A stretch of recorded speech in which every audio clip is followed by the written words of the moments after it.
Sabihin ko sa inyo, kung hindi ko tinanggap yung Panginoon, salita mo pa lang, taranta na ako niyan. Saan? Pero wala po talaga.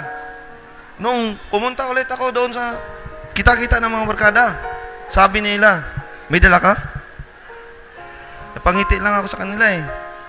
Sabi ko, siguro, kung sabihin ko sa inyo, meron ako dito isang long neck, tagay tayo, malamang sasama kayo. Kung sabihin ko sa inyo, may dala ako ditong droga, may gamit kayo dyan, droga tayo, sasama kayo.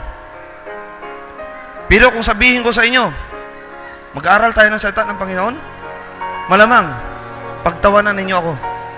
Baka sabihin nyo pa, baliw na ako. Kaya mga kapatid,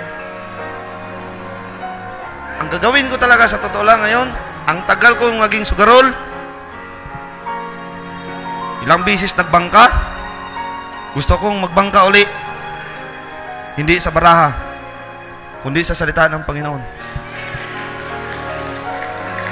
Ang tagal kong lasinggero, ilang bisis akong naging tanggiro, paikot ng mga baso. Hindi po ako nagpaikot ng salita ng Panginoon. Gusto ko po maging adik ulit, hindi sa droga, kundi sa salita ng Panginoon. Sa inyo lahat, lalong-lalo na yung mga baguhan, totoo po ang sabi ni Pastor, marami po talagang pagsubok.